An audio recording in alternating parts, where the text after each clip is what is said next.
नमस्कार साथियों। गांव की चौपाल पर वह पुराना पीपल का पेड़ आज भी याद आता है। इस पेड़ के नीचे बने चबूतरे पर न जाने कितनी दोपहरी काटी हैं। इसी उधेड़बुन में यादों को संजोए रितेश अपने गांव पहुंच जाता है। जैसे ही कार गांव में पहुंचती है, सभी बाहर निकल कर देखने लगते हैं। रितेश अपनी पत्नी के साथ अपने माता पिता से मिलने आया था। रितेश और काव्या दोनों लंदन में रहते थे। कई सालों से आने की सोच रहे थे, लेकिन कभी टाइम ही नहीं मिल पाता था। घर पहुंचते ही देखा पिताजी पहले की तरह अपनी आराम कुर्सी पर बैठे कोई किताब पढ़ रहे थे और माँ रसोई में मिट्टी के चूल्हे पर रोटी सेक रही थी। दोपहर होने को थी। अपने घर के सामने कार रुकने से रितेश के पिता मधुसूदन जी खड़े होकर बाहर आ गए। रितेश और काव्या ने आगे बढ़कर उनके पैर छुए। अपने बेटे से मिलकर उन्हें कोई खास खुशी नहीं हुई, बस एक हल्की सी मुस्कुराहट के साथ उनका स्वागत किया और अंदर आने के लिए कहा। अंदर रितेश अपनी माँ के पास पहुंचा। आलोचना जी ने बेटे को देखा तो चूल्हे से तवा नीचे रखकर आकर उसे गले से लगा लिया।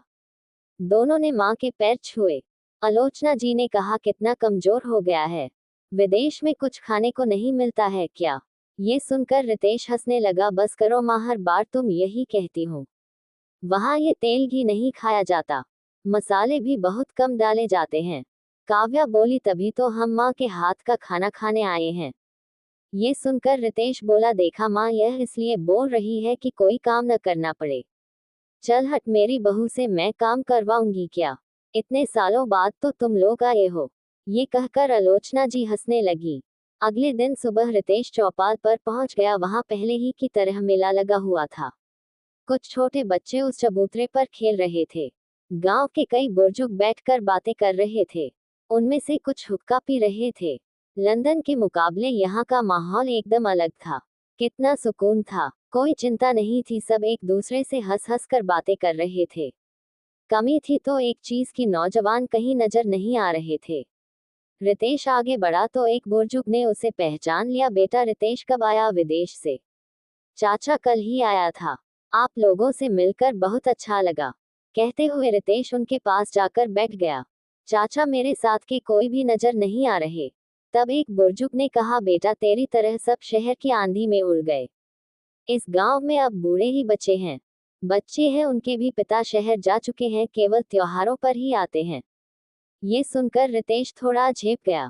उसे भी तो बड़ा शौक था शहर जाने का। उसके पिता की अच्छी खासी खेती थी। कई बीघे के खेत थे जिन पर मजदूर काम करते थे। बिना कुछ करे घर में पैसा आता रहता था। लेकिन रितेश को तो तरक्की करनी थी, शहर जाना था। आज उसे एहसास हो रहा था, पैसों की भागदौड़ में गांव छूट गया। लेकिन क्या उस पैसे ने खुशी दी है, या सिर्फ सुख सुविधाओं को बढ़ाने की होड़ में शामिल करके रख दिया है? घर आया तो उसके पिता मधुसूदन जी खाना खा रहे थे। आजा बैठ, अरे सुनती हो रितेश आ गया, इसका भी खाना लगा देना। कुछ ही देर में काव्या रितेश का खाना लेकर आ गई। रितेश पापा के पास ही चारपाई पर बैठकर खाना खाने लगा। बाजरे की रोटी, सरसों का साग, प्याज, हरी मिर्च और साथ में अचार। इस खाने को रितेश तरस गया था। खाना खाकर मधुसूदन जी ने कहा, तू आराम कर, मैं खेत का एक चक्कर लगा कर आता हूँ। उनकी बात सुनकर रितेश बोला, चलिए मैं भी आपके साथ चलता हूँ, वैसे भी बहुत दिनों से अपने खेत नहीं देखे। दोनों खेतों की ओर चल देते हैं। रास्ते में मधुसूदन जी ने पूछा, कब तक वापस जाने का विचार है? रितेश बोला, क्या हुआ पापा, आप कुछ परेशान दिख रहे हैं? नहीं कुछ नहीं, बस तुम्हें तो जाना ही है इसलिए पूछ रहा हूँ। ये सब एक नाटक सा लगता है। गांव आना, खेत देखना, माँ बाप से मिलना, तुम्हारे जैसे बहुत से बच्चे यही करते हैं। फिर इन्हें अपने माता पिता से कोई मतलब नहीं होता। कुछ तो उनके मरने पर भी नहीं आते। आखिर हमारा कसूर क्या है? रितेश चुपचाप उनकी बातें सुनता रहा। उन्होंने आगे कहना शुरू किया, हमारे बुढ़ापे और मरने जीने के लिए तो गांव वाले हैं। बीमारी में पूरा गांव इकट्ठा हो जाता है। बोलने के लिए, त्योहार मनाने के लिए सभी गांव वाले इकट्ठे हो जाते हैं। लेकिन तुम लोगों का क्या हो उन शहरों में? जब तुम बूढ़े होगे और तुम्हारे बच्चे तुमसे दूर चले जाएंगे तो तुम्हारे सुख दुख में साथ देने वाला कोई नहीं होगा। तब तुम्हें इस गांव की कद्र समझ में आएगी। अपने पिता की बातें सुनकर रितेश का कलेजा छलनी हो चुका था। वह परेशान हो गया। आखिर लंदन जाकर भी उसने क्या हासिल कर लिया? क्या ये पैसा उनका साथ देगा? घर आकर रितेश ने पिताजी, माँ और काव्या को एक साथ बिठाया और कहा, मैं अपने जीवन के अंतिम क्षण इस गांव में बिताना चाहता हूँ, इसके लिए मैं अपना सब कुछ समेटकर यहाँ आना चाहता हूँ।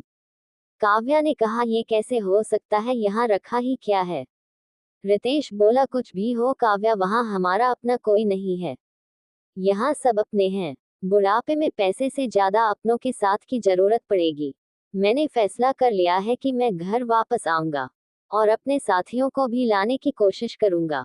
क्या पता मेरे इस कदम से गांव के और नौजवान भी वापस आ जाएं। कुछ दिन बाद रितेश और काव्या वापस लंदन गए और वहां सब कुछ बेचकर गांव वापस आ गए। रितेश ने काव्या को भी अच्छे से समझा लिया। अब रितेश खेती करता है और जो भी नौजवान छुट्टियों में गांव आता उसे समझा बुझाकर गांव में रहने की प्रेरित करता, यही रितेश का काम था। रितेश के पिता उसके इस कदम से बहुत खुश थे। इस कहानी से आपको क्या सीख मिली?